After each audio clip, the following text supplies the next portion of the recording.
De lâminas de cristal a arco e flechas protegendo tumbas como em Indiana Jones, hoje você irá conhecer 10 descobertas recentes de armas arqueológicas. Sem dúvida, há muita coisa enterrada no nosso passado. Antes de começarmos, se inscreva no canal e aperte no sininho para receber notificações dos nossos vídeos e não perder nada. Vamos lá! Número 10. Armas dentes de tubarão. Em 2012, especialistas tiveram uma surpresa ao pesquisar os terrenos das Ilhas Gilbert. Elas estão localizadas no Oceano Pacífico Central e o artesanato local envolvia fazer armas usando dentes de tubarão. Os ilhéus começam com um contraforte de madeira que eles então conectam a um ultra afiado dente, usando cordões feitos de folhas de coco. Essas armas, que datam de mais de 100 anos atrás, pareceram bastante intimidadoras quando estudadas através de uma extensa coleção de artefatos encontrados no Museu Field de História Natural em Chicago. O biólogo conservacionista Joshua Drew percebeu que alguns dos dentes que ele estava olhando pertenciam a tubarões que não são encontrados dentro das águas das Ilhas Gilbert. Na verdade, ele identificou 3 espécies que foram usados para armas, que incluíam o tubarão de nariz grande, o tubarão negro e um tubarão conhecido como marracho-rabo manchado. Acredita-se que humanos desbravando o mar é a razão deles terem saído da área, mas agora esperamos que os dados possam ser usados para a melhoria do ambiente, tanto para os homens quanto para os tubarões. Número 9. Lança de vidro verde. Alunos da Universidade da Austrália Ocidental ganharam uma poderosa lembrança da história de seu país. Durante uma viagem à ilha Rottnest, no mar de Perth, eles avistaram uma ponta de lança impressionante, feita de vidro verde. Algo estranho sobre isso é que o vidro verde não é algo originário da Austrália. Então, como ele chegou lá? A resposta está dentro da conturbada história da ilha, e não é o conto mais bonito. Acontece que hoje a ilha é um belo destino turístico, mas recentemente, algo como 100 anos atrás, o local tinha um propósito muito mais sombrio. O outro nome para a ilha era Wadjamub, uma palavra do povo local Noongar, que significa lugar do outro lado da água onde estão os espíritos. Era usada como prisão para os nativos locais entre os anos 1830 e cerca de 4.000 prisioneiros foram mantidos lá, todos homens e abandonados em seu próprio destino. Acredita-se que a ponta de lança de vidro verde esmeralda tem cerca de 100 anos e é um excepcional exemplo do ofício praticado pelos nativos detidos. É mais provável que o vidro tenha vindo de navios e foi escondido pelos prisioneiros para ser usado como arma ou comércio entre si. Eles eram tipicamente conhecidos por fazerem pontas de lança de vidro a fim de usá-los para caçar. Ao descobrir a ponta de lança, os alunos observaram a tradição nativa e que foi enterrada. Isso deu-lhes a fascinante, se não trágica, visão sobre o tratamento dos nativos pelas autoridades australianas, e a descoberta foi mais uma vez trazida aos olhos do público. Número 8. A descoberta de Pepola Dung.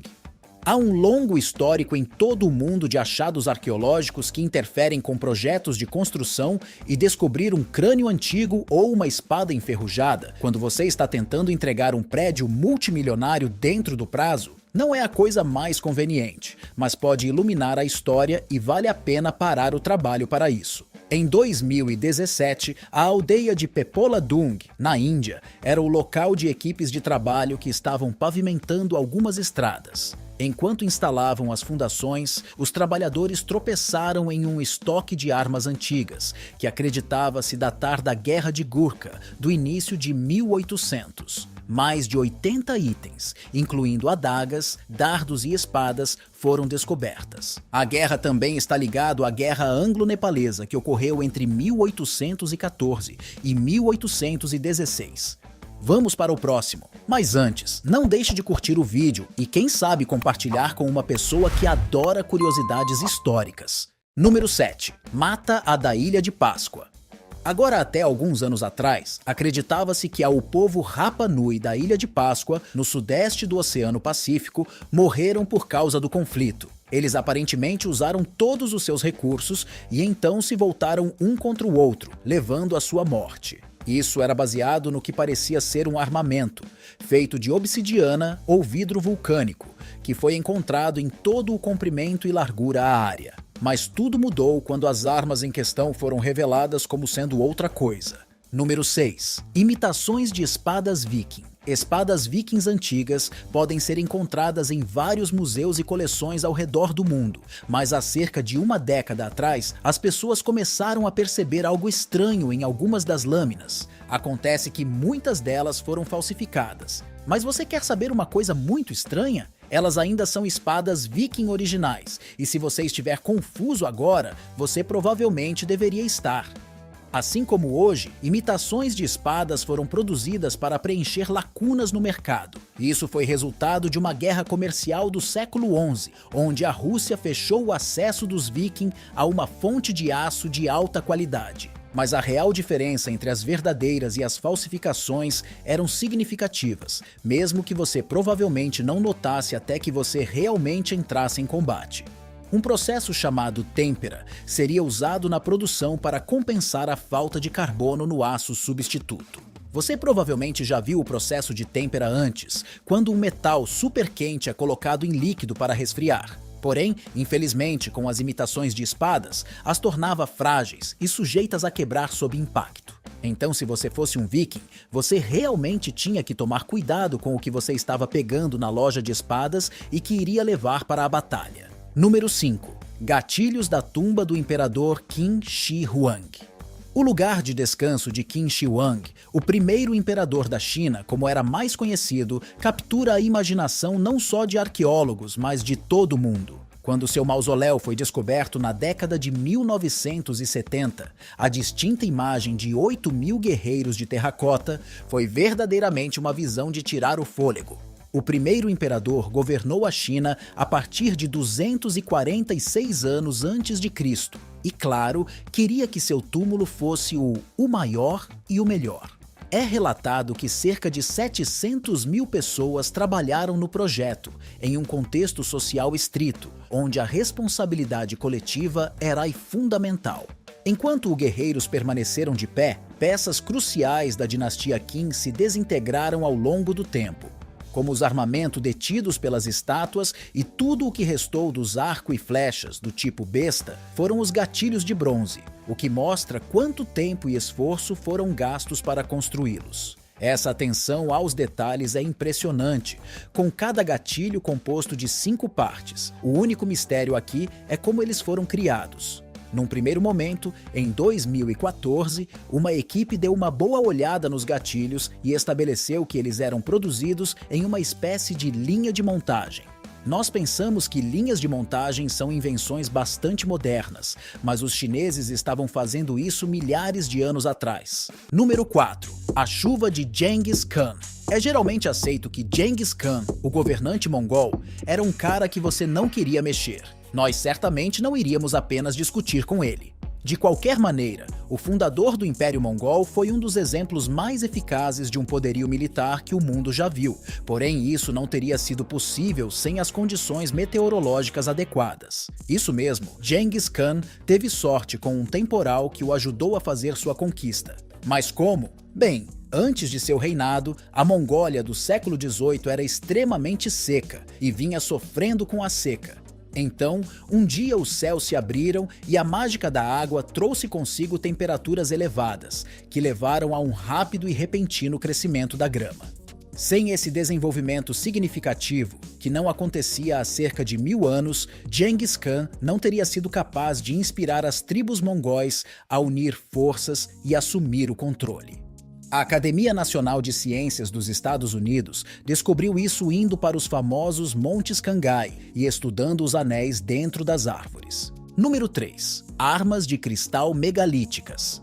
Ao explorar tumbas da era megalítica na Espanha, arqueólogos desenterraram uma descoberta verdadeiramente surpreendente: 5 armas milenares, que foram formadas a partir de um cristal de rocha. Estas foram escondidas dentro de câmaras feitas de lajes de ardósia, dando-lhes pistas sobre a elite da sociedade da época encontrada enterrada no local.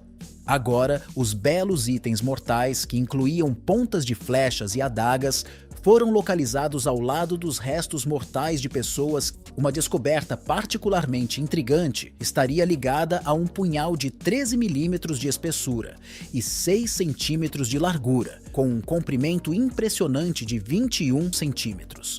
O pensamento aqui é que as armas de cristal eram reservadas para os ricos e poderosos, precisando de muito esforço e recursos preciosos para serem feitas. Se você não fosse rico o suficiente para pagar por elas, então você tinha a honra duvidosa de ser aquele cara que anda por aí com os ricos como se fosse um deles, sem ser. Número 2. Espada da Montanha. A mudança climática é geralmente uma coisa ruim para o planeta e para aqueles que realmente acreditam que ela existe, já que estamos passando por uma onda de descrença na ciência. Mas ela também tem efeitos colaterais inesperados em termos de arqueologia. O derretimento da neve e do gelo pode revelar coisas de milhares de anos atrás que as pessoas nunca pensaram ser possível. Uma dessas coisas foi encontrada, em 2018, em uma montanha na Noruega. Uma espada viking de 1100 anos. Pode não soar tão maravilhoso por conta própria, mas até aquele momento, uma lâmina nunca tinha sido encontrada naquela altitude. Estamos falando de 1.640 metros ou mais de 1.500 metros acima do nível do mar. Outra coisa que chamou a atenção dos especialistas foi a condição da espada, estando muito bem preservada, tendo em mente que havia sido deixada ali, exposta, por muito tempo. A teoria predominante é que um viking perdeu o rumo e pereceu, enquanto sua espada viveu para lembrá-lo. Se esse fosse o caso, eles não teriam achado outros pertences. Talvez um corpo? Não sou um arqueólogo, só estou especulando. Em primeiro lugar dessa nossa lista está o estilingue romano. Em 2017, especialistas encontraram projéteis romanos antigos em um campo em Burnswark, perto de Edimburgo. A área teria testemunhado o exército romano construindo a muralha de Adriano e afugentando os nativos conforme faziam isso. Essa atitude levaria naturalmente a alguns confrontos bastante desagradáveis. Estas batalhas se tornaram ainda mais desagradáveis pelo uso de um estilingue que lançava projéteis de chumbo pesando cerca de 50 gramas no inimigo, com resultados devastadores. Afirma-se que um tiro poderia acertar um alvo a uma distância de 130 metros. Usando detectores de metal, os pesquisadores descobriram mais de 400 das balas, junto com um par de bolas de balista. Pode parecer meio estranho, mas não havia nada de estranho no impacto que eles tinham no crânio dos pobres povos nativos. As balas eram feitas de arenito, e se isso não parecia induzir medo o suficiente, além disso, os buracos eram feitos nas balas, para que elas fizessem um barulho estridente quando eram lançadas do estilingue. Há ainda uma grande discussão e disputa sobre se a área era realmente um campo de batalha, ou se os romanos a usavam como campo de treinamento. Mas não importa para o que era usada, o estilingue era uma baita arma. Me fala, o que você achou desses achados arqueológicos incríveis? Responda aqui abaixo na seção de comentários. Deixe seu like e continue no nosso canal assistindo um desses 2 vídeos sugeridos que aparecem na sua tela. Eu fico por aqui, até a próxima!